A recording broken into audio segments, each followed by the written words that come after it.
Muy buenas tardes con todos, bienvenidos a esta nueva capacitación que tenemos el día de hoy. Bueno, primero antes de poder dar inicio, quisiera mencionarles brevemente algunas cosas. Recordarles por favor a todos mantener los micrófonos silenciados, pueden activar sus cámaras, no hay ningún problema, de hecho para nosotros sería lo más adecuado, pero sí los micrófonos mantenerlos silenciados, ¿sí? Esto para poder llevar una capacitación más, poner más atención a la capacitación y a toda la información muy importante y valiosa que nos van a brindar el día de hoy. Si tienen preguntas sobre algún punto en específico que ustedes vayan viendo a lo largo de la capacitación, pueden ir dejando sus consultas en el chat, cosa que nosotros lo vamos a ir leyendo para poder absolver estas inquietudes. De igual manera, al final de la capacitación, tenemos un espacio de preguntas y respuestas para que ustedes puedan hacernos las consultas de este tema en puntual para que ustedes puedan tener una respuesta y se vayan con la información y con las dudas o consultas resueltas, ¿sí? Entonces vamos a empezar. A ver, en el caso de su audio, César, uy, tendrían que ingresar y volver a salir. Perdón, salir y volver a ingresar.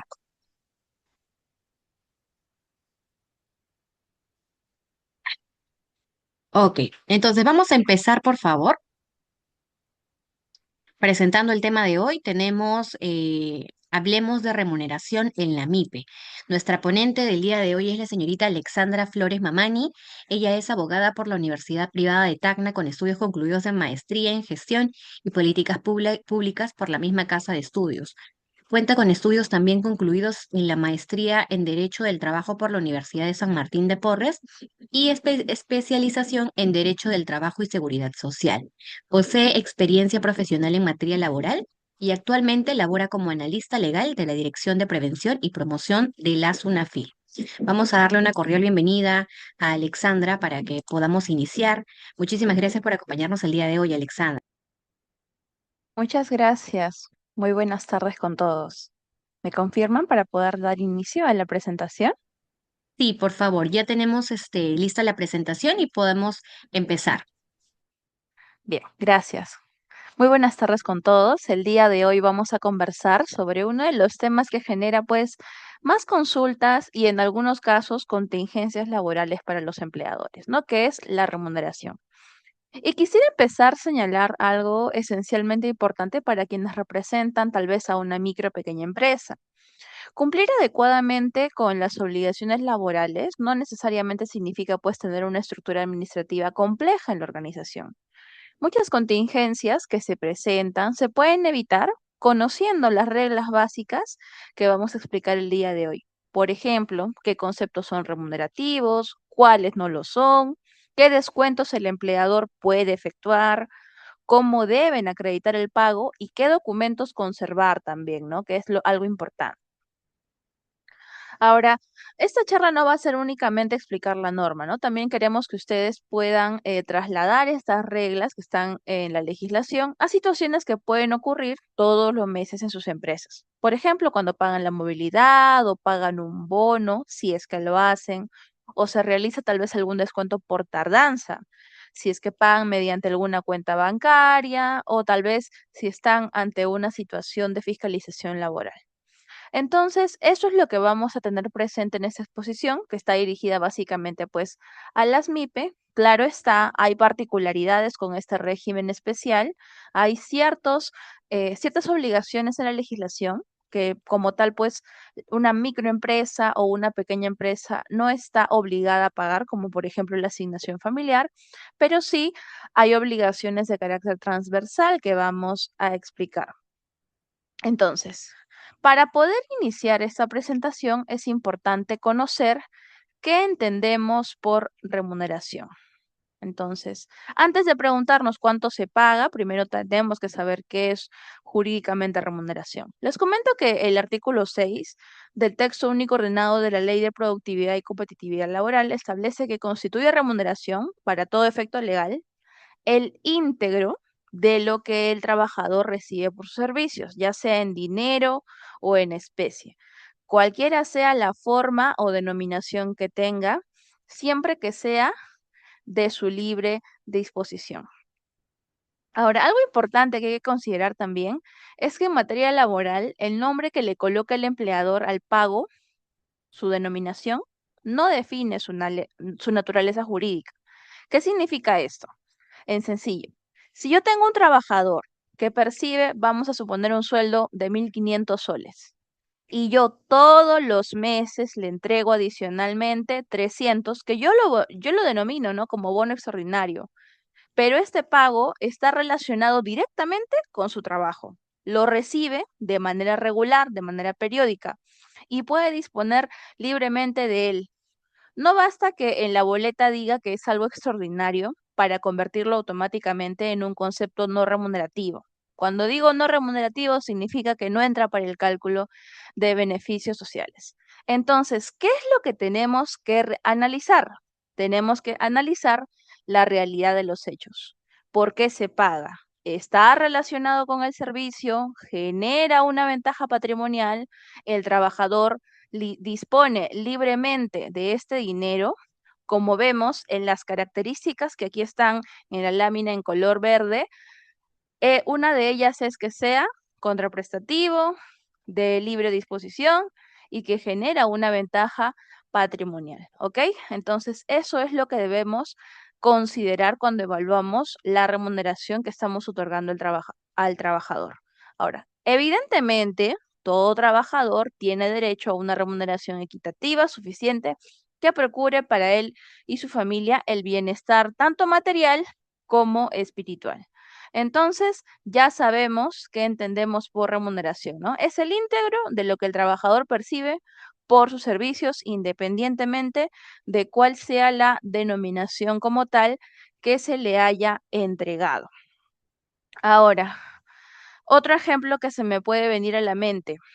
Si yo le entrego, vamos a suponer, 150 soles mensuales a todos los trabajadores para que lo gasten en lo que quieran y simplemente lo denomino, por ejemplo, movilidad, puede existir un problema, ¿no? Si realmente quiero que sea una condición de trabajo, debo poder demostrar, como ya dije, en la realidad, que tiene esa finalidad y que reúne sus requisitos.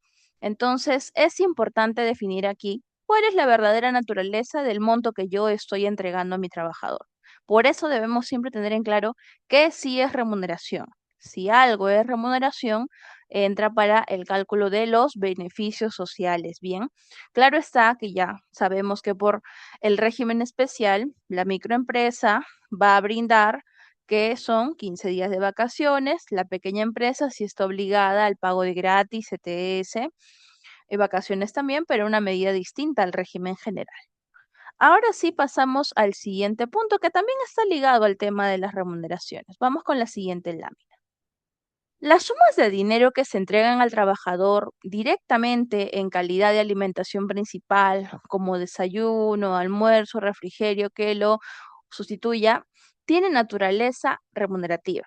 Entonces, alimentación principal también es naturaleza remunerativa. ¿Qué no sería remuneración o qué no constituiría remuneración computable para los beneficios sociales? Por ejemplo, el valor de las prestaciones alimentarias otorgadas bajo la modalidad de suministro indirecto. Si es suministro indirecto, es decir, cupones, vales de alimentos, etcétera, eso sí, no se considera computable para los beneficios sociales que les correspondiese pagar. Bien, entonces, alimentación principal, sí. Alimentación otorgada mediante suministro indirecto no constituye remuneración, si es indirecto, bien. Ahora, hay conceptos que son remunerativos. Como vuelvo a repetir, cuando nos referimos a remunerativos, nos referimos a aquellos que son considerados para el pago de determinados beneficios sociales. Bien, primero aquí podemos señalar, aquí tenemos algunos conceptos que la normativa reconoce con la naturaleza remunerativa. Están primero las remuneraciones correspondientes al descanso semanal obligatorio, los feriados, las vacaciones. El hecho de que en esos días el trabajador no esté realizando físicamente su prestación no significa que carezcan de naturaleza remunerativa. Tenemos también la asignación familiar cuando legalmente corresponda, ¿no? Porque como ya indiqué, si yo como empresa estoy constituida como micro pequeña y estoy debidamente acreditada, pues no estaría obligada a pagarlo. Ahora, sabemos que actualmente la remuneración mínima vital equivale a 1.130 soles. Y para calcular la asignación familiar, le hacemos el cálculo en función al 10% del mínimo vital, que vienen a ser 113 soles. Bien, otro supuesto importante son los primeros 20 días de incapacidad temporal en el año correspondiente, periodo pues que está a cargo del empleador conforme al régimen aplicable, ¿no? Sobre todo si el empleador ha optado por registrar al trabajador en salud. Sabemos que si es microempresas es otro no aplica para el tema de los subsidios, ¿no? Si contratamos el CIS microempresas. Ahora, también tenemos las horas extra, ¿no? Si un trabajador realiza labor en sobretiempo, corresponde efectuar el pago y dicho monto tiene naturaleza remunerativa. Igualmente, la remuneración por trabajo nocturno, ojo, no debemos confundir aquí trabajar algunas horas de la noche con todas las reglas particulares del trabajo nocturno. Pero cuando corresponde el mínimo legal de trabajo nocturno, este se encuentra relacionado con la remuneración mínima vital, que es el mínimo vital más un 35%, que vienen a ser 1.525 soles con 50, ¿no? Sabemos que esto aplica para las labores que se desarrollan entre las 10 de la noche y las 6 de la mañana. Ahora, ¿por qué es importante identificar estos conceptos? Porque su propia naturaleza puede repercutir en la determinación de otros derechos laborales, ¿no? Ahora, aquí para la MIPE, habría que considerarlo en el tema, como ya mencioné, de la CTS y de las gratificaciones. Por eso, cuando corresponda respecto al régimen laboral aplicable, es lo que debemos considerar sobre los conceptos remunerativos. Ahora bien, hay afectaciones, es decir, reducciones a la remuneración, que como tal no van a constituir infracción. Y a continuación vamos a desarrollar cuáles son estos supuestos que no constituirían remuneración. Ahora, vamos a ingresar pues a esta pregunta que los empleadores hacen frecuentemente. ¿En qué situaciones podría un empleador afectar o descontar la remuneración de un trabajador? Vamos a empezar por la reducción salarial. Mi primera recomendación siempre va a ser que una micro o pequeña empresa interprete que puede reducir libremente una remuneración porque atraviesa, por ejemplo, dificultades económicas. Bien, hay jurisprudencia que reconoce la posibilidad de una reducción consensuada, pero ese debe ser un consentimiento totalmente verdadero, libre, espontáneo, expreso y debidamente motivado. Entonces, una reducción unilateral expone al empleador a la conducción de un acto de hostilidad que podría pues devenir también en una fiscalización de SUNAFIL en caso el trabajador afectado presente su denuncia. Entonces, ¿puede haber una reducción en la remuneración? Sí, pero debe existir un acuerdo expreso entre el trabajador y el empleador. Tiene que haber un acuerdo por escrito siempre. ¿Qué pasa con el segundo escenario? Con el tema de las tardanzas, con el tema de las inasistencias. ¿Es posible el descuento? Sí, es posible el descuento, pero, claro está, debe ser de manera proporcional al tiempo de tardanza, proporcional a la inasistencia que se hubiese presentado de parte del trabajador ausente. Entonces, ¿puede darse esta reducción? Claro que sí, pero tendríamos que evaluar este escenario considerando esta proporción. Bien. Ahora, en el siguiente punto vamos a los préstamos. El empleador puede otorgar préstamos a sus trabajadores, pero debe contar con la autorización previa y expresa del trabajador, procurando que este descuento que se presente no atente contra el carácter alimentario de la remuneración. Por ejemplo, si yo voy a hacer un préstamo de X monto de dinero, no podría yo solicitarle al trabajador que me firme un documento por escrito que autorice el 100% del descuento de su remuneración, ¿no? Hay también que considerar estas situaciones. Cuotas sindicales, claro está, en caso la organización, pues tal vez se ha formado un sindicato de empresa, el empleador, previa autorización escrita de parte del trabajador, tiene que deducir de las remuneraciones las cuotas sindicales legales, ordinarias, extraordinarias. Bien, esto se tiene que presentar, claro está, con la documentación pertinente por escrito. Ahora, también hay escenarios particulares en los cuales se da el embargo de ingresos por pensión de alimentos, que sí, los ingresos del trabajador sí pueden ser embargados hasta el 60% del total de los mismos. Si se da el caso, viene la orden judicial, se va a tener que aplicar conforme a lo que ha dispuesto el juez. Bien, puede ser un porcentaje, en algunos casos es un porcentaje, en algunos casos el juez dispone un monto determinado, vamos a suponer, se me ocurre, 500 soles o un 20% de lo que gana el trabajador. Esto va a depender pues de cada caso en particular. Y también se puede dar el embargo de la remuneración por obligaciones que son distintas a una pensión de alimentos.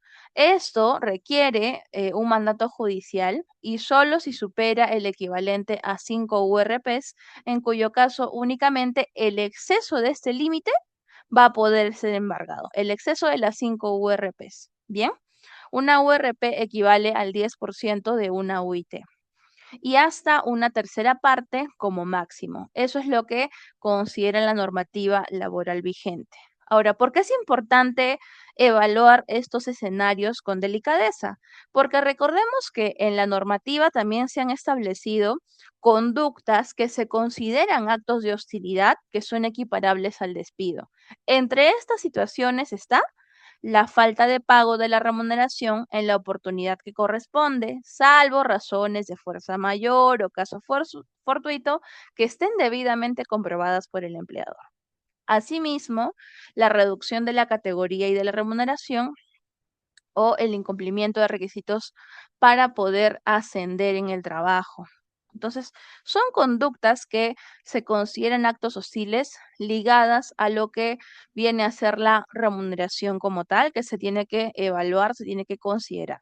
Bien, ahora que hemos identificado estos escenarios que pues como tal, si se presentasen y estamos aplicando correctamente lo explicado, no se incurre en ningún tipo de infracción laboral, sí sería importante conocer cuáles son los ingresos de carácter no remunerativo. Bien, ahora vamos al otro lado de la moneda, ¿no? No todo lo que recibe un trabajador de su empleador tiene naturaleza remunerativa. Entonces, vamos a empezar por qué punto? Por las gratificaciones extraordinarias. Bien, de las gratificaciones extraordinarias se otorgan, pues, vamos a ello, que sean devengados por el empleador ocasionalmente y a título de liberalidad.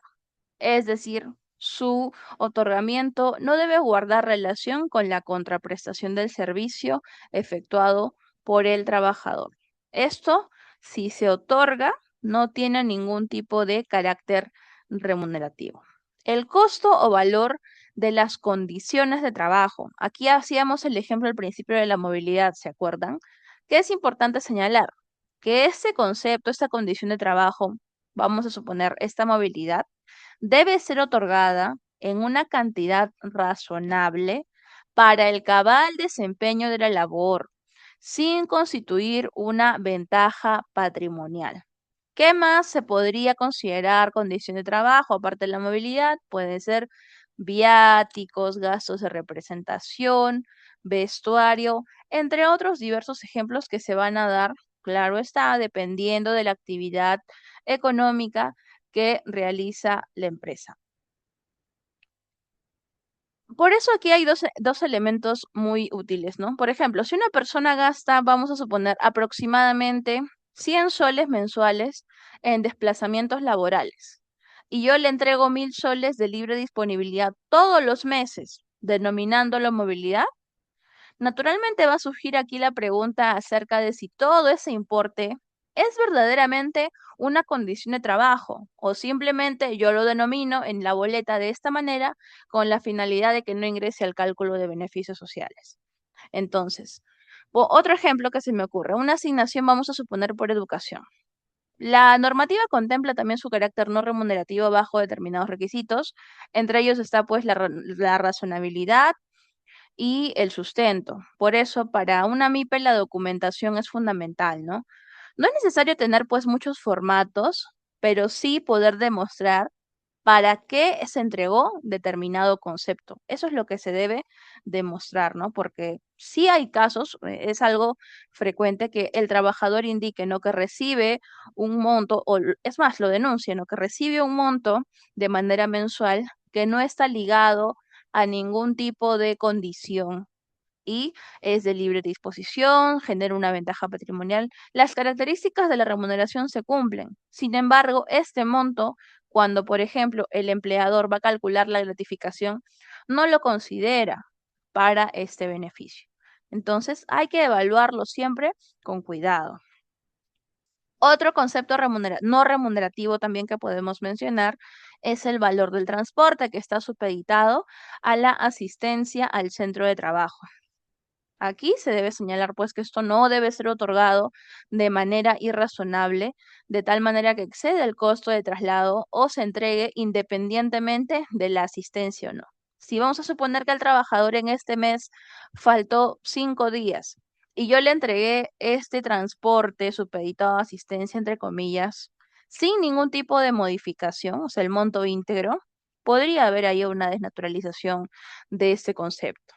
También vamos a observar la asignación o bonificación por educación, que ya mencioné un ejemplo, la entrega de bienes de la propia producción de la empresa, válido siempre que sean otorgados en cantidad razonable para consumo directo y el de su familia.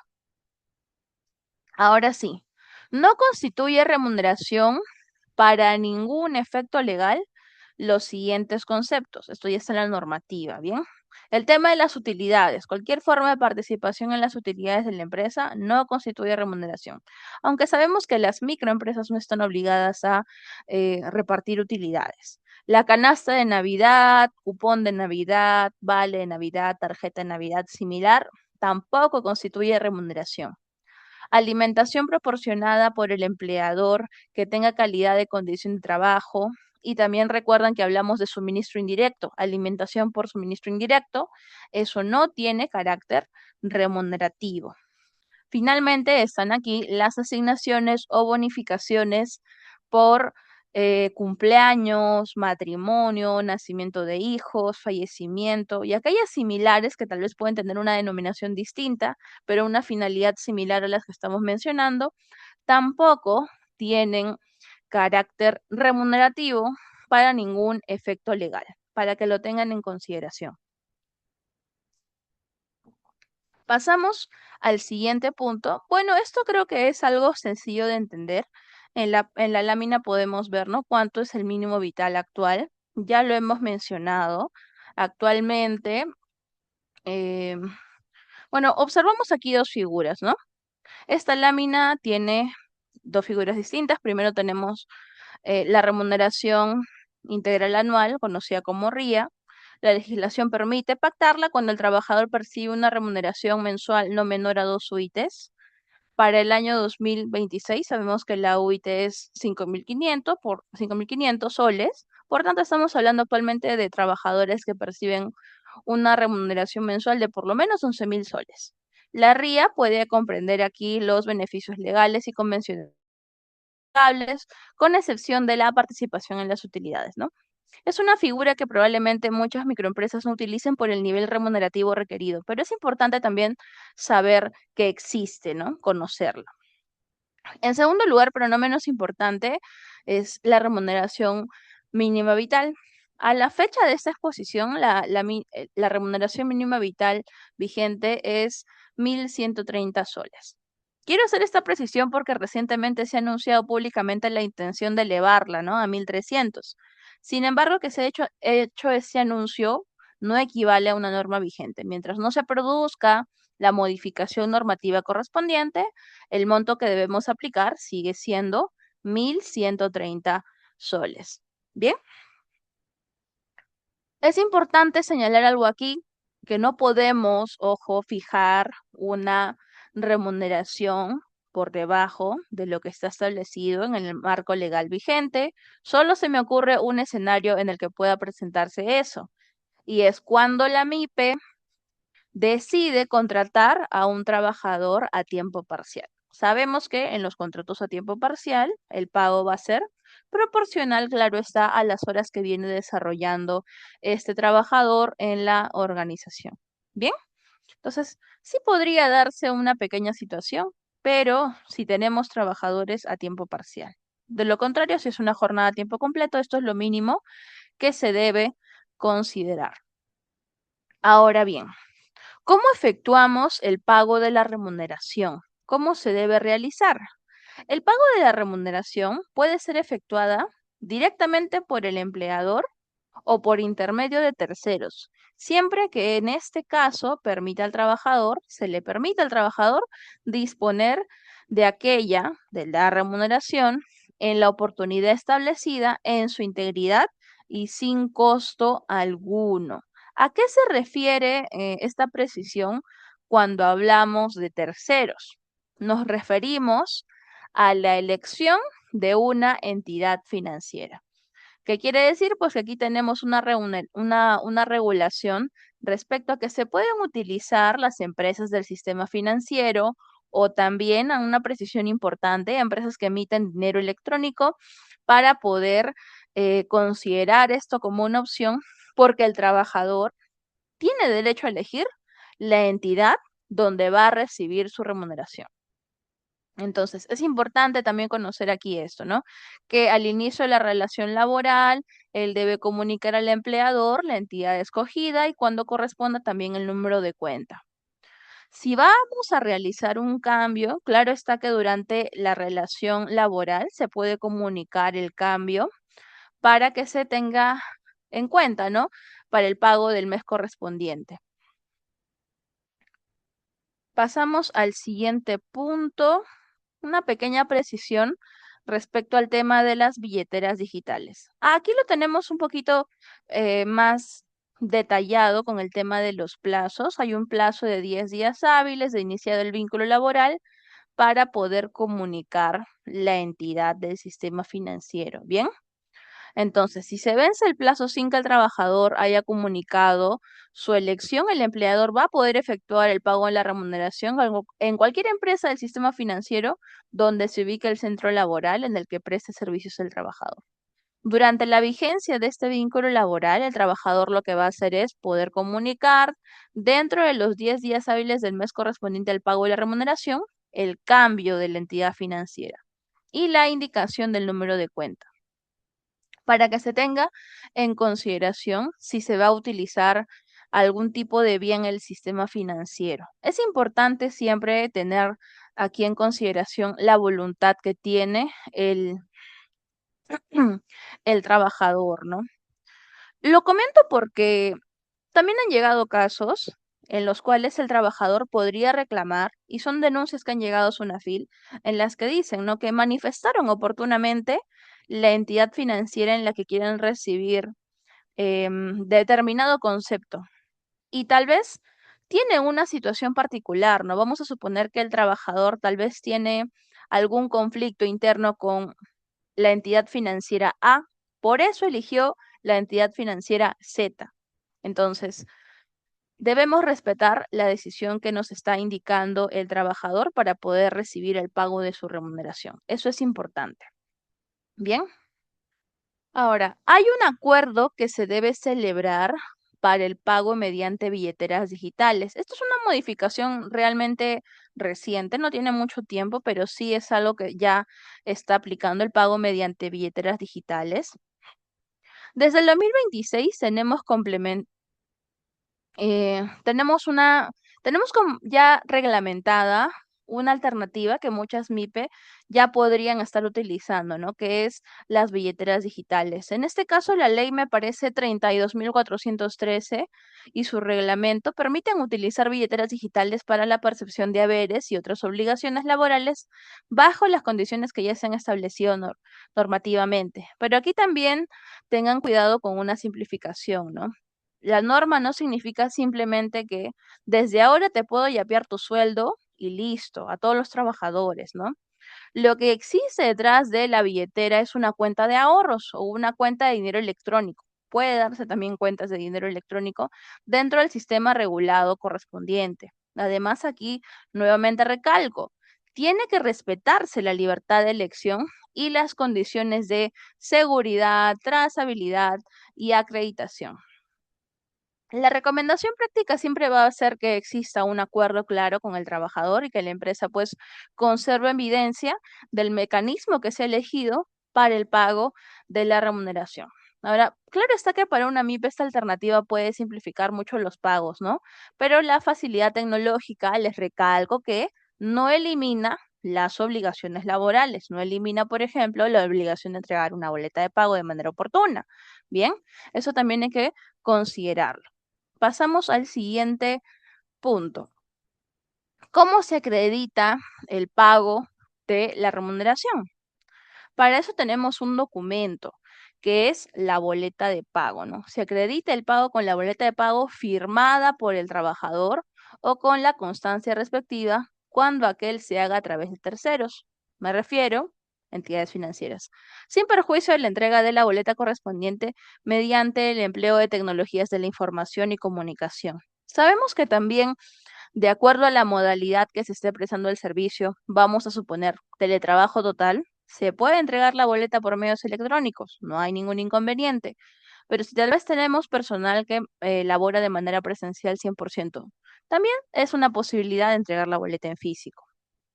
En los casos en que el pago de la remuneración se realice a través de las empresas del sistema financiero o de emisoras de dinero electrónico, el pago se acredita con la constancia de abono en la cuenta a nombre del trabajador. Entonces, si por A o B se está presentando una fiscalización laboral y el inspector me dice, acredítame el pago de la remuneración, vamos a suponer del mes de julio. Vamos a pensar que es un operativo de fiscalización de la fiscalización del pago de la remuneración de julio. Nos está llegando una inspección. ¿Qué debo acreditar? Aparte de que entregué la boleta, la constancia de abono en la cuenta a nombre del trabajador, a nombre del trabajador, ¿no? Si es una entidad del sistema financiero la que me está ayudando a tercerizar pues el pago, ¿no? Entonces, debemos aquí considerar el abono a la cuenta a nombre del trabajador.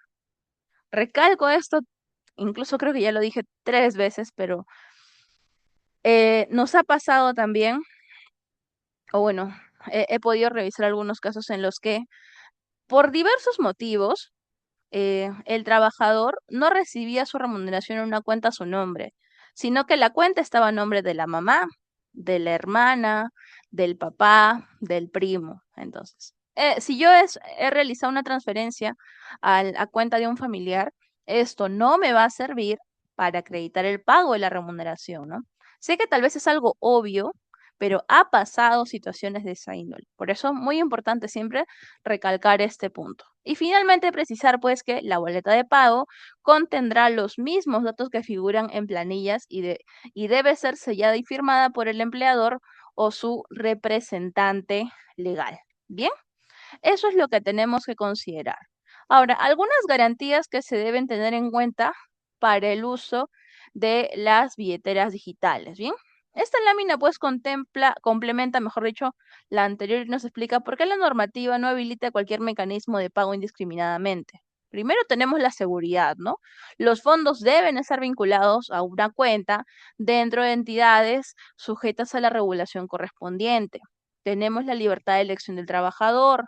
En tercer lugar tenemos la interoperabilidad y los mecanismos pues autorizados por las entidades competentes. Bueno, las imágenes que ven aquí de billeteras son únicamente pues ilustrativas, ¿no? No significa que sean todas las que están en el mercado, pero no debemos interpretar como una autorización a cualquier aplicativo por el solo hecho de ser una billetera conocida. Para la empresa, lo importante es verificar que el mecanismo que utiliza se encuentra dentro del marco regulado y conservar la trazabilidad del pago, como ya mencioné, ¿no? Una transferencia eh, debe permitirte responder básicamente cuatro preguntas. ¿A quién le pagué? ¿Cuánto pagué? El monto. ¿Cuándo se realizó el pago? ¿Y por qué concepto se le pagó? Entonces, es importante siempre hacer este énfasis en el tema de la seguridad, la transparencia, ¿no? Y sobre todo por el respeto de los derechos que tiene el trabajador, para que también consideremos como una opción el tema de la billetera digital. Ya habiendo finalizado con la explicación de esta parte sustantiva, voy a pasar al tema del procedimiento inspectivo. Como podemos ver en pantalla, el procedimiento inspectivo se desarrolla a raíz, Alexandra, disculpa. No sé ¿sí? si en este punto podemos leer algunas preguntas que nos han estado escribiendo por el chat para poder pasar ahora al procedimiento inspectivo. Preferiría culminar con la presentación y luego al final las preguntas. No sé si les parece bien, porque ya, Ya, ya está solamente bien. nos falta esta parte. Ya Ya, solamente ok, nos falta esperamos esta entonces. parte y ya, Mm, ya ya, llegamos casi al final. Ya estamos listo, casi está en bien. el final. Bien, como les indicaba, en el procedimiento inspectivo, una vez que ya hemos pues identificado la parte sustantiva, el procedimiento inspectivo puede iniciarse a raíz de una denuncia, puede ser tal vez un operativo de fiscalización en materia de remuneraciones, tal vez no remuneraciones, puede ser tal vez gratificaciones o depósito de STS, entre otros aspectos. Ahora bien, una vez que se eh, genera el caso, tenemos que la autoridad inspectiva genera una orden de inspección y esta orden de inspección tiene un plazo de 10 días hábiles para iniciar las diligencias de investigación. Pero la orden como tal puede durar 30 días hábiles, incluso extenderse hasta los 60 días hábiles y se pueden optar por diversas modalidades de actuación. Por eso es importante aquí que el empleador conserve la documentación, tal como las boletas de pago, las transferencias que se han realizado en caso se hayan apoyado de entidades del sistema financiero, porque son documentos de especial relevancia que el inspector lo va a requerir al momento de hacer una visita de inspección al centro de trabajo o al momento de requerir información a través de la casilla electrónica. Si como producto de este procedimiento inspectivo no se detectó ninguna infracción o si se detectó alguna, esta se pudo subsanar, culminamos con un informe y el caso se archiva. Y si es que se detectó el incumplimiento de una conducta que debe ser regulada o esta conducta que se cometió tiene el carácter insubsanable, se emite un acta de infracción en mérito de la cual se va a dar inicio al procedimiento sancionador y el caso se va a archivar. ¿Cómo se sanciona? Va a depender del tamaño de la empresa. De acuerdo a la Ley General de Inspección del Trabajo, tenemos aquí en pantalla la tabla de multas ya convertida a soles, porque en la norma la tenemos en UITs, así es mucho más sencillo entenderla. Entonces, si por ejemplo se cometió una infracción grave en una pequeña empresa por el no pago de una remuneración, la multa podría ir desde los 2.475 soles hasta más de 24.000 soles, dependiendo, como ven, de la gravedad de la infracción y de la cantidad de trabajadores afectados. Es importante para eso contar con el registro en la acreditación en el REMIPE.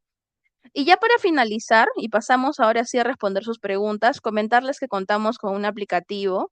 Este aplicativo más que nada está orientado a trabajadores para que puedan conocer si están en planilla. Así que pueden utilizar Verifica tu chamba para poder saber si están en planilla o no. Garantizamos siempre la reserva de la identidad de la persona que realiza la consulta y si el aplicativo detecta que el trabajador no está en planilla, lo que va a hacer es enviar una alerta a la casilla electrónica de la empresa con la finalidad de que regularice de manera voluntaria esta situación. De no hacerlo, claro está, el trabajador está habilitado a poder presentar su denuncia. Esta opción también la van a encontrar en el aplicativo Sunafil en tus manos a través de, van a poder descargarlo a través de un celular que tenga sistema operativo Android. Actualmente está disponible para Android. Y también van a poder registrar sus denuncias, consultar el estado de su trámite y, como digo, conocer si están en planilla. Ya con esto finalizamos. Le dejo aquí en pantalla los canales de para interponer denuncias de actos de corrupción. Pueden escanear el código QR, solicitar la reserva de su identidad si así lo consideran pertinente. Tienen aquí los canales para denunciar actos de corrupción. Y por último, en pantalla está el código QR del aplicativo Sunafil Responde para poder conocer pues algún tipo de, para poder canalizar, mejor dicho, sus dudas, inquietudes, tal vez en otra materia, tal vez no en remuneraciones, puede ser en otra materia, seguridad y salud en el trabajo, hostigamiento laboral, derechos colectivos, pueden hacerlo escaneando el código QR que tienen en pantalla. Ahora sí pasamos a responder las preguntas que nos hayan dejado en el chat. ¿Me comentas? Perfecto. Las empiezo a leer. Veo aquí una de... Sí, sí, sí, si se te acomoda mejor poder leerlas tú o si gustas yo las puedo sí, leer también. yo las leo, no se Ok, preocupen. A ver, ya. veo aquí comentarios de César Delgado.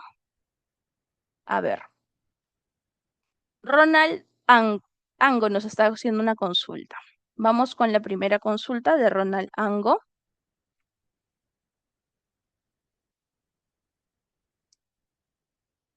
Si hice horas extra, gané bonos de productividad, entre otros, ¿me deben hacer descuentos de salud, AFP al acumulado del mes? Bien. Respecto al tema de salud, el salud no es un concepto que se le descuenta al trabajador.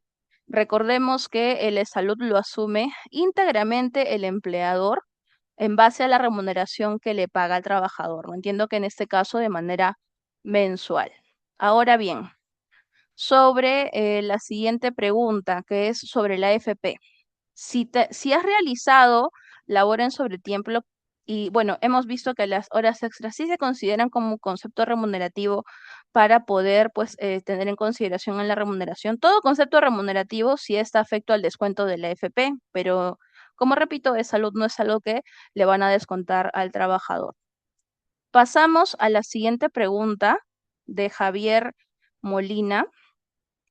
A ver, vamos a leerla por partes. Dice, en el inciso A del artículo 19 del Decreto Supremo 001-97-TR, se establece que no es remuneración computable las gratificaciones extraordinarias u otros pagos que perciba el trabajador ocasionalmente a título de liberalidad del empleador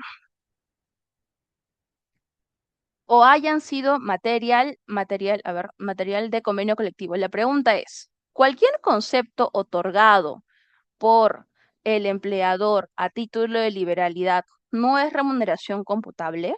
¿Podría dar un ejemplo de este supuesto? ¿De qué manera el empleador puede otorgar una liberalidad a su trabajador sin incumplir la norma? Bien, entiendo la preocupación de Javier. Aquí es importante hacer una precisión para responderle a Javier. No toda, no cualquier monto que el empleador decida denominar liberalidad pierde automáticamente su naturaleza remunerativa. En materia laboral va a primar la realidad del pago y no solamente la denominación que se le coloque. Para encontrarnos ante la liberalidad a la que se refiere este artículo 19, inciso A, que acabas de citar, debemos observar principalmente tres elementos. Que el otorgamiento sea ocasional, que provenga de la voluntad unilateral del empleador y que no constituya una contraprestación por el trabajo realizado ni el cumplimiento de una obligación previamente asumida. Por ejemplo, imaginemos que una empresa, debido a un resultado empresarial excepcional, decide entregar por única vez a todos sus trabajadores un monto de 500 soles como una gratificación extraordinaria. sin que este pago estuviera pactado en contratos, sin que dependa del cumplimiento de metas, sin que exista como tal un compromiso de repetirlo en el futuro. Esto podría constituir un pago a título de liberalidad, ¿no? Distinto sería que la empresa pague estos 500 soles todos los meses y lo denomine bonificación extraordinaria por liberalidad. Si en la práctica se va a entregar regularmente, se va a entregar vinculado a la prestación de servicios, el nombre que le coloque aquí el empleador pues no determina su naturaleza. Entonces, ese sería un ejemplo que te puedo dar para que puedas tener mayor alcance de lo que tal vez nos está tratando de mencionar este artículo 19, ¿no? Que es el todo de la ley de CTS que ha citado. Vamos a la siguiente pregunta, que nos la hace César. Tengo que la empresa ha prestado a su trabajador 130.000 soles para pagar en 8 años. Mi pregunta, a ver, está por partes su consulta. A ver, si estoy leyendo bien, nos dice 130.000 para pagar en 8 años. Él gana 3.300, 3.000, ¿cuánto me dijo? Él gana 3.500 soles.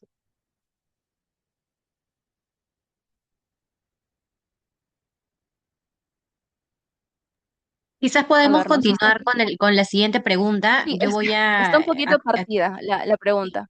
Sobre ahí, el pago de la luego RIA, si se paga al le trabajador el monto pedimos, mínimo.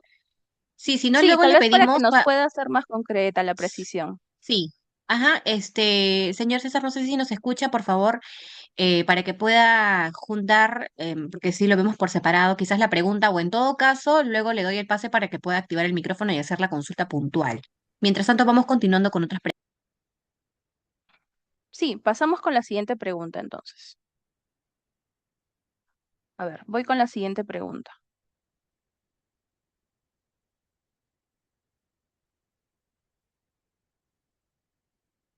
En caso de menores de edad habilitados para trabajar, agro, sí podría recibir pago con otro nombre o cómo se acreditaría. A ver, algo que hay que considerar, lo preciso porque ha mencionado en la consulta del usuario el tema del agro. Hay dos actividades en específico en el que está prohibido que laboren menores de edad. Y la ley, el nuevo régimen laboral agrario es una de ellas. En actividades del régimen agrario está prohibido que laboren menores de edad. También donde está prohibido el trabajo del hogar. Y a su vez hay un listado que se ha expedido de actividades que se consideran peligrosas. Para que labore un menor de edad, en específico un adolescente, porque los niños no pueden trabajar, se requiere una autorización previa del Ministerio de Trabajo y Promoción del Empleo, previa presentación de requisitos. Entonces, si no cumplimos con los requisitos que estableció el ministerio, un adolescente no puede trabajar. Bien, mucho menos en una actividad que está prohibida por la misma norma. Y para poder recibir el pago con otro nombre, ¿cómo se acredita? No hay forma de acreditar.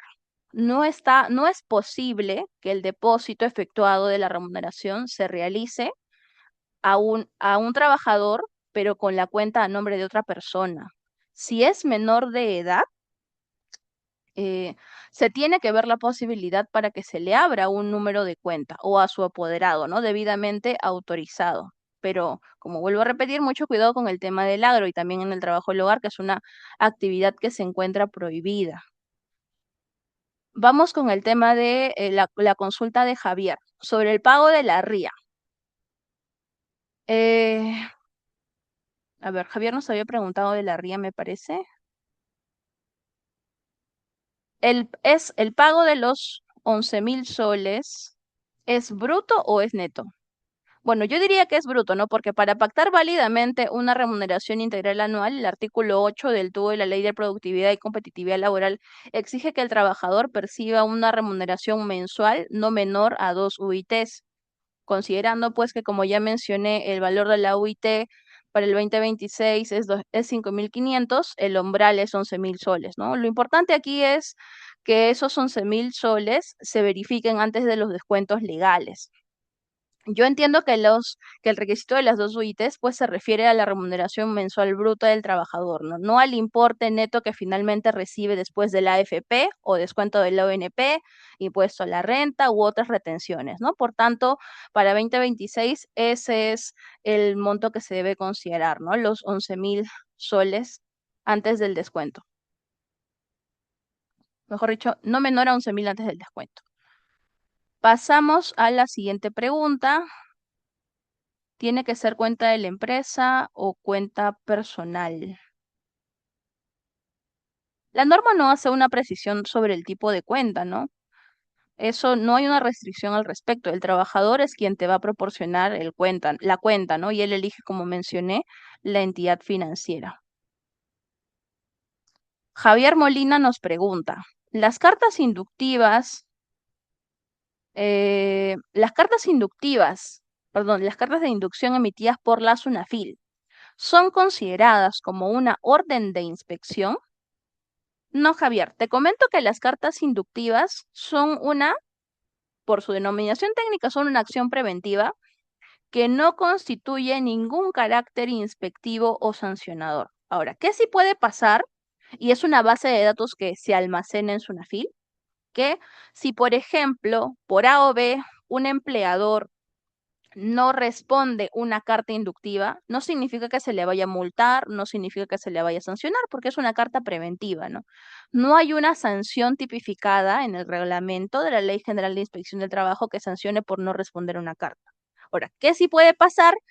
Que ese listado de empresas que no respondieron la carta inductiva sean requeridos por una oficina, vamos a suponer, por la Intendencia de Lima Metropolitana, para que la Intendencia a todo ese grupo de empresas que no respondió la carta le genere un operativo de fiscalización. Pero eso de quién va a depender?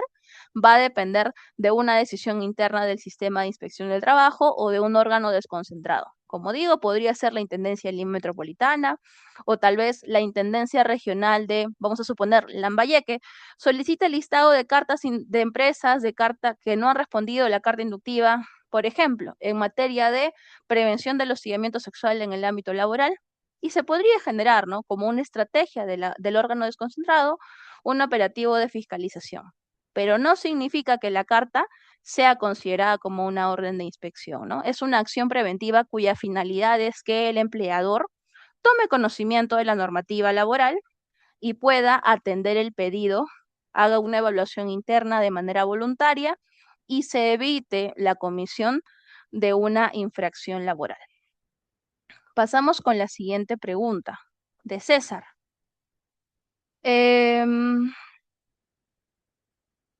Si la empresa que está en el régimen laboral general no paga CTS ni gratificación, ¿tiene sanción?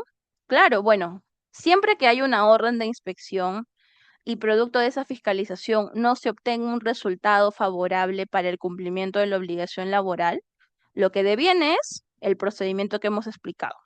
Es decir, se genera la orden y si se detecta el incumplimiento, culmina con un acta de infracción. El acta de infracción luego es derivado a la autoridad instructora del procedimiento sancionador, quien va a notificar la imputación de cargos, en donde se van a contemplar aquí las conductas infractoras. Pasamos luego a la fase sancionadora con el informe final que ha emitido la autoridad instructora y la resolución de subintendencia de sanción, que es la resolución de primera instancia, va a determinar, ¿no? Que en efecto podría imponerse una sanción para que lo tengas en consideración. Luego Javier nos pregunta, en caso de que la SUNAFIL sancione a la empresa con una multa por el no pago de la remuneración, ¿la SUNAFIL también tiene facultades para ordenar al empleador que pague la remuneración? Bueno, la SUNAFIL lo que hace es una medida inspectiva de requerimiento, es el escenario previo a la imposición del acta de infracción donde se propone la multa. Ahora, lo que hace SUNAFIL durante la orden de inspección es requerirle en reiteradas oportunidades a la empresa que pague, ¿no? El concepto que se adeuda. Es decir, se le dice a la empresa en el requerimiento 1, acredítame el pago de la remuneración, como mencioné en el ejemplo del mes de julio. Puedo requerirlo en la oportunidad 1. Luego lo requiero en la oportunidad 2. La empresa no responde. ¿Puede volver a requerir el pago? Claro que sí, a través de una medida de requerimiento. Ojo, el hecho de que se requiere el pago en diversas oportunidades y el empleador no responda, también podría devenir en una infracción no solamente por el no pago, sino también por la no colaboración con la autoridad inspectiva. Porque si no responden los requerimientos por casilla, si no acreditan, o por ejemplo, se notifica la medida de requerimiento que ya le establece un plazo específico para pagar, porque cuando se notifica la medida, ya se ha detectado que hay una infracción, ya es un hecho. Si no se cumple esa medida, también hay infracciones en materia de labor inspectiva que van acompañadas con el tema del incumplimiento relacionado a la normativa sustantiva, ¿no? Que es el no pago de la remuneración. Entonces, no solamente se le puede sancionar a la empresa por el no pago de la remuneración, sino también por no cumplir con la medida inspectiva de requerimiento, por ejemplo, ¿no? Eso se puede presentar al momento de realizar alguna fiscalización laboral. Eso es lo que se presenta. Pasamos con la siguiente pregunta que nos hace Betty. Si la condición de trabajo es permanente todos los meses, un monto fijo, ¿pasa a ser remunerativo? A ver, no necesariamente. Una condición de trabajo puede ser permanente, incluso otorgarse mensualmente, sin perder necesariamente su naturaleza no remunerativa. Lo que debemos verificar es que siga siendo necesaria para que el trabajador pueda prestar el servicio, que el monto sea razonable para esa finalidad y que no genere una ventaja patrimonial ni sea de libre disposición. Por ejemplo, si un trabajador realiza visitas a clientes todos los meses y la empresa le entrega 300 soles mensuales para cubrir esa movilidad, ¿no? Es el ejemplo que ya puse, pero lo vuelvo a repetir. El hecho de que sea un monto fijo y recurrente no lo convierte automáticamente en remuneración, siempre que responda realmente a los desplazamientos necesarios para su trabajo y nuevamente que sea razonable. Como otro lado de la moneda diríamos, ¿no? Distinto sería que se paguen 300 soles mensuales bajo el nombre de movilidad, pero que el trabajador no realiza desplazamientos, puede utilizar ese dinero para cualquier finalidad y lo recibe incluso si no presta el servicio. En ese caso, sí existirían elementos para considerar que genera una ventaja patrimonial y por tanto podría tener naturaleza remunerativa. Entonces, eso es lo que tenemos que evaluar. A ver, vamos con la siguiente pregunta. Ahora sí de Betty, la anterior era de Katy, perdón. Ahora sí vamos con la pregunta de Betty. Dice, para el cálculo de la bonificación nocturna, ¿qué conceptos ingresan para el cálculo? Bien, respecto a la bonificación nocturna, entiendo que te refieres al 35%, pero esto para mí personalmente considero que es una mal llamada bonificación nocturna, porque en realidad no es una bonificación. La norma señala que la remuneración mínima para el trabajo nocturno es el mínimo vital, 1.130 más un 35%. ¿Eso qué significa? Que si una persona labora entre las 10 de la noche y las 6 de la mañana, no debe ganar menos de 1.525,50.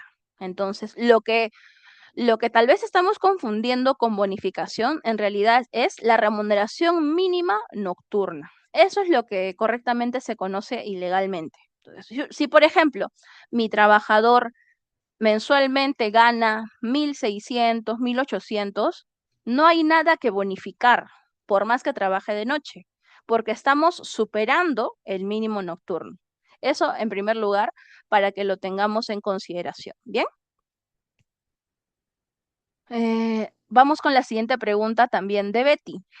¿Las MIPES tienen obligación de pagar asignación familiar? La respuesta es que no. Solo a empresas del régimen general están obligadas a pagar asignación familiar. Vamos a pasar tal vez a preguntas un poquito más del Bueno, ya hemos mencionado el tema de los vouchers de pago se imprimen y se guardan con la boleta. Eso ya es una gestión interna, Isabel, ¿no? No hay una norma que te diga que tengas impresos todos los documentos que acrediten el pago, ¿no? Puedes también tenerlo en formato digital y utilizarlo en caso te lo pidan en una inspección, pero no hay una norma que te obligue a tenerlo almacenado en físico. Lo que sí es obligatorio es acreditar la entrega del documento, me refiero a la boleta de pago, de manera mensual o bueno, cada vez que se efectúe el pago de la remuneración. Em, Vamos al siguiente punto. ¿El bono por cumplimiento de metas es computable para la liquidación? Bueno, un bono por cumplimiento de metas sí podría ingresar a la liquidación de beneficios sociales si tiene naturaleza remunerativa.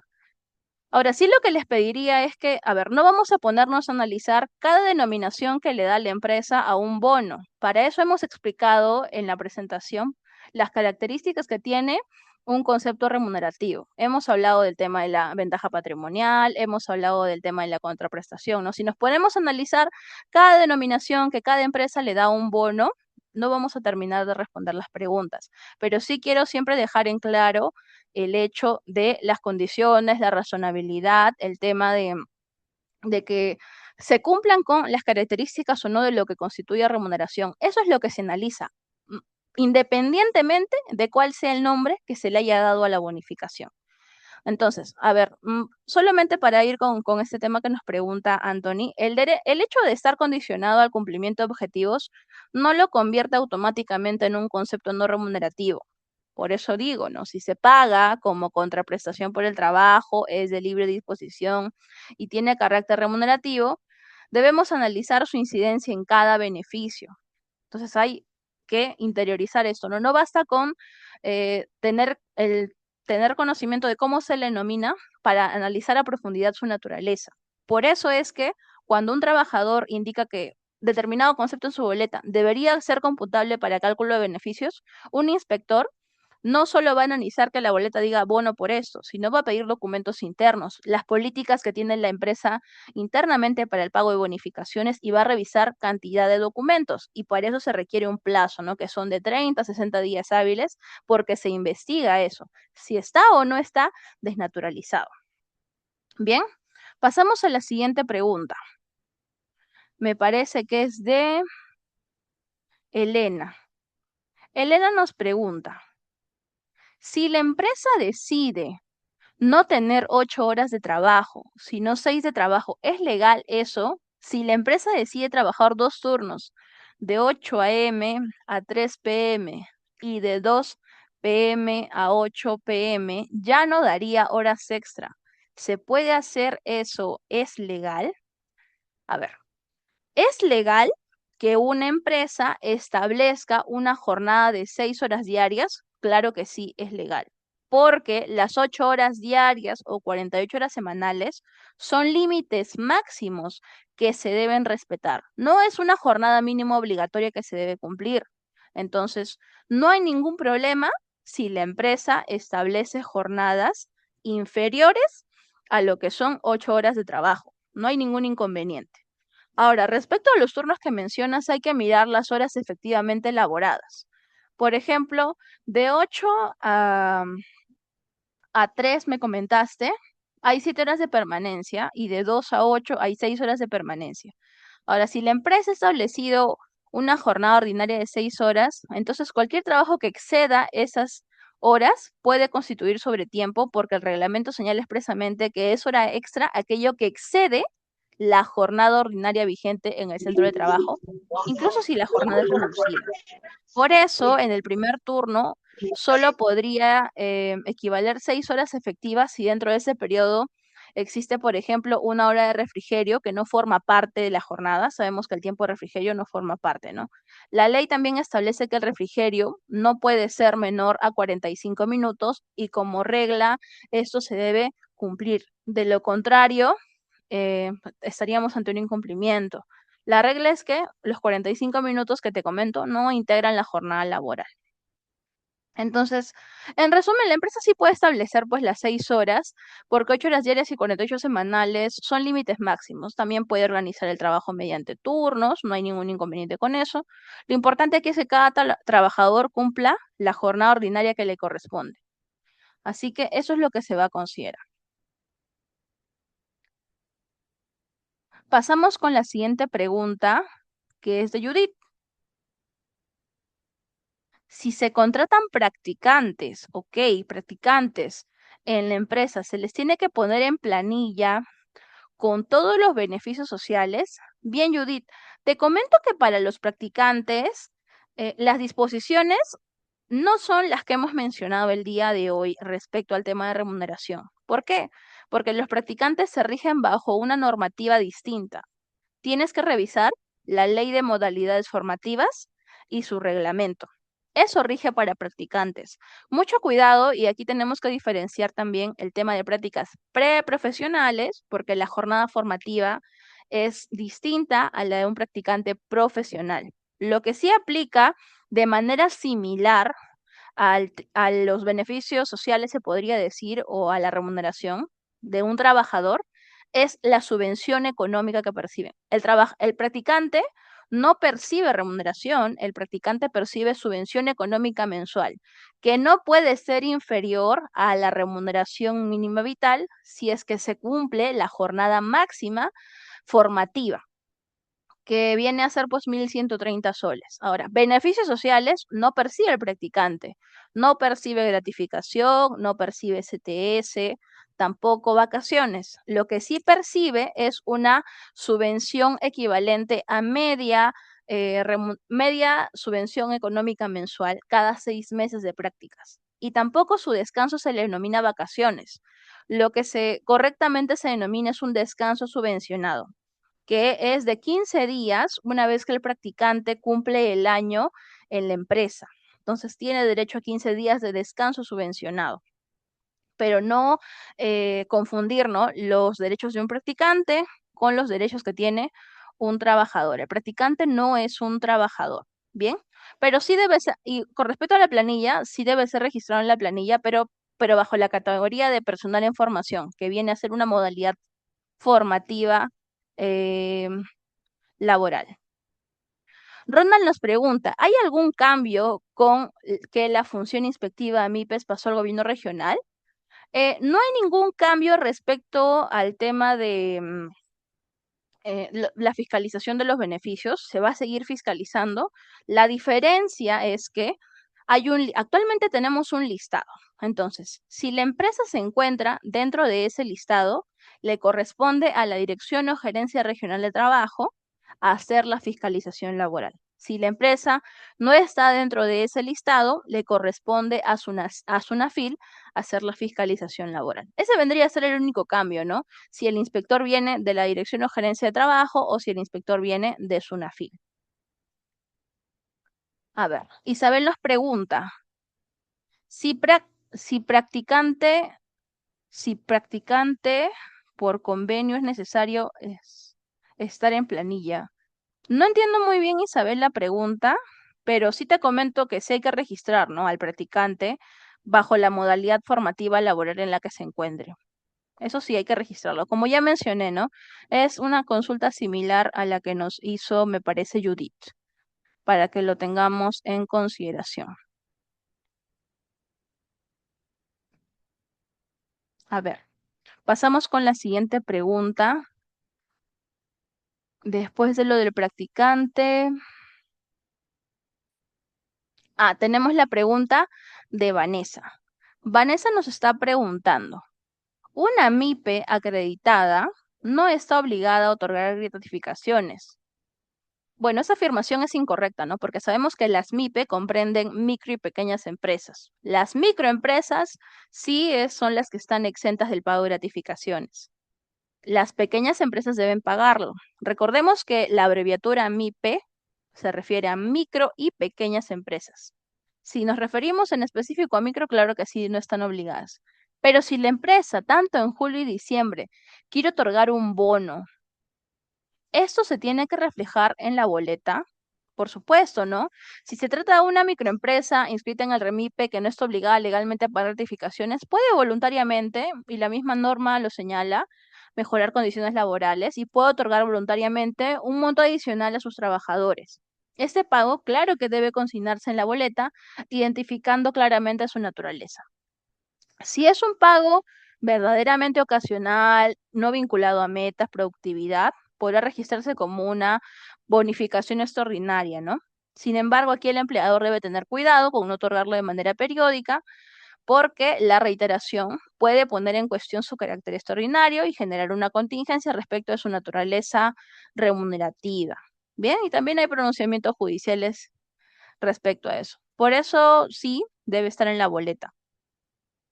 Aunque sea un concepto no remunerativo, claro que debe verse reflejado en, en la boleta. Isabel nos pregunta, ¿los practicantes por convenio deben estar en planilla? Ya respondimos que sí a Isabel, creo que es la misma pregunta. Aquí nos puso al fin nuestro amigo, perdón, nuestra participante Judith, su pregunta. Ahora sí ya la entendemos mejor.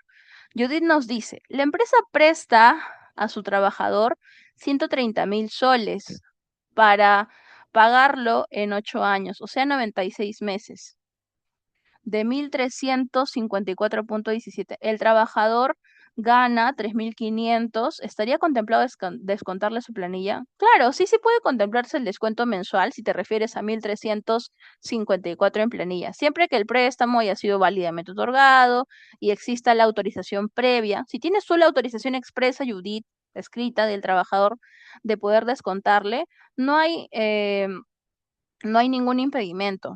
De hecho, me parece que hay un criterio del TFL, Tribunal de Fiscalización Laboral, que en la remuneración solamente puede afectarse por mandato judicial, mandato legal, por un descuento aceptado expresamente por el trabajador, ¿no? Entonces, si tú tienes el descuento expreso autorizado por el trabajador, no vamos a tener ningún tipo de contingencia o ningún tipo de afectación, ¿no? Porque es algo que se ha venido aceptando por parte del trabajador. No, no habría ningún inconveniente, al menos de lo que me estás indicando en tu ejemplo. Y me parece haber leído algún tema de porcentaje en la parte inicial de tu consulta. Eso sí te quería mencionar, ¿no? La ley no establece un porcentaje máximo para préstamos, por lo que debe evaluarse también la razonabilidad del descuento y evaluar también el carácter alimentario de la remuneración, que es algo que hemos mencionado, pero no hay como tal un límite, se podría decir, ¿no? Expuesto específicamente en la normativa.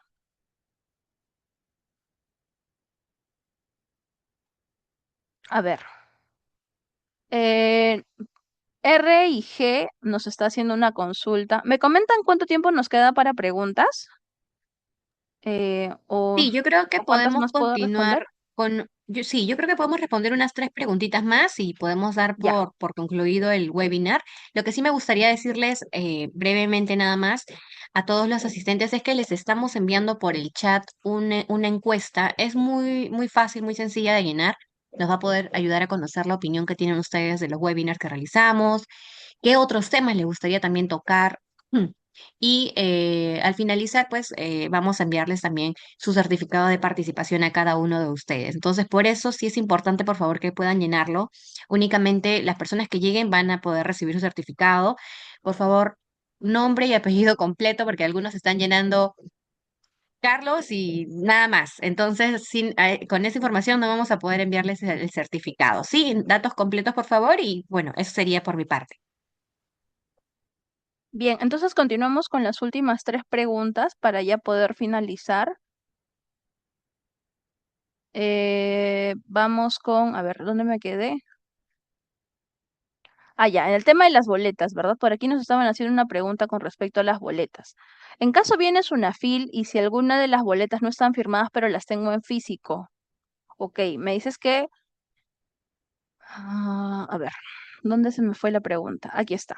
¿Podría explicar el tema de las boletas en caso vienes una fil y si algunas boletas no están firmadas pero las tengo en físico?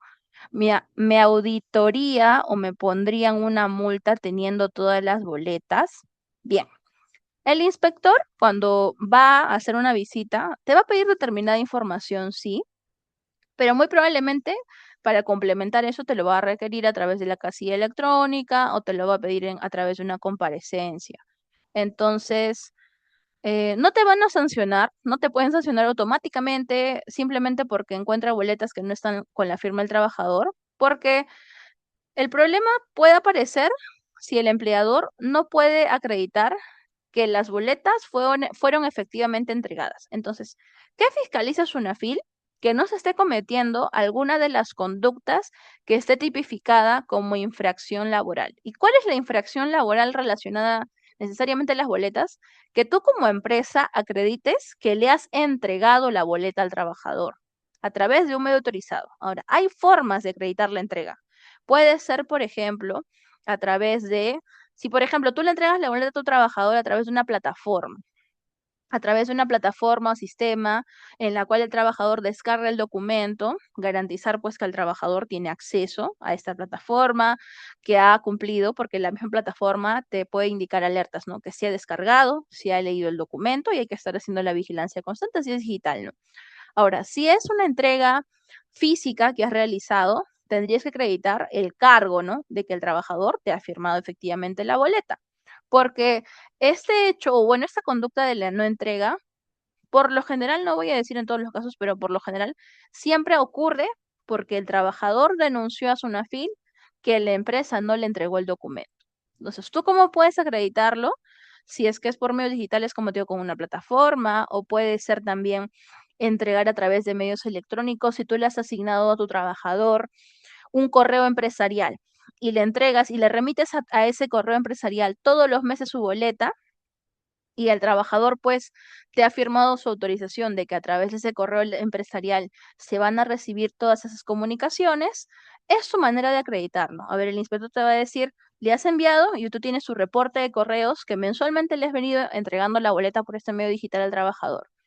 Porque, por ejemplo, si tu trabajador está en teletrabajo total, no va presencialmente a la oficina, tal vez vive en provincia o vive fuera del país, que hay algunos casos, tú puedes acreditarlo también a través de medios virtuales. Es totalmente válido. Ahí no vas a tener ningún inconveniente, ¿no? Si esa es tu preocupación.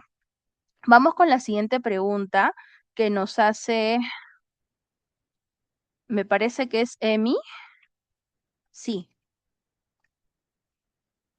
ya con las últimas dos preguntas. A ver. Emi nos pregunta, si un trabajador tiene un horario rotativo, ok, entre turnos de mañana y noche, ¿corresponde pago adicional de 35% por las horas trabajadas en horario nocturno? ¿O la empresa puede otorgar un bono fijo de 100 por trabajo nocturno? No, no me parece, en mi percepción, razonable un bono fijo por trabajo nocturno porque el mínimo nocturno se paga de manera proporcional al tiempo nocturno trabajado. Si esta persona tiene un horario rotativo y gana 1.130 soles, tú tendrías que calcular cuántas horas de toda su jornada pertenecen a este rango entre las 10 de la noche y las 6 de la mañana. Y si tu trabajador gana 1.130, a razón proporcional de ese tiempo nocturno, se le aplicaría el 35% para que estemos dentro de lo que está permitido por ley. Pero como vuelvo a repetir, si en tu caso particular, Amy, el trabajador está superando el mínimo nocturno, en ese caso sí, pues no habría mayor inconveniente, ¿no? Porque no se podría o no se identificaría como tal un incumplimiento a la normativa laboral. Ahora vamos con la consulta de Ivette, me parece. Y ya con eso finalizamos. A ver, vamos a pasar a la siguiente consulta.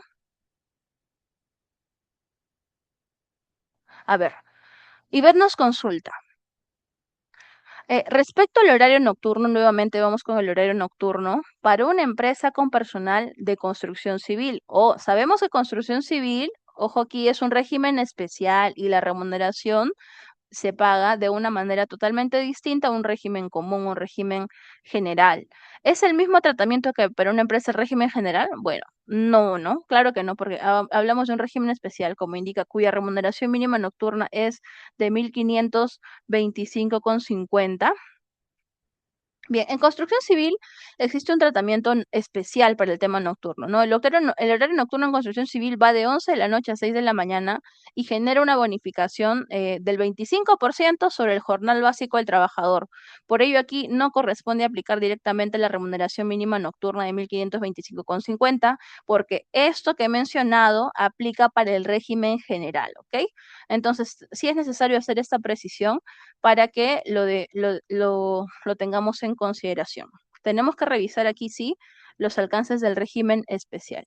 Y con eso entonces finalizamos la ronda de preguntas.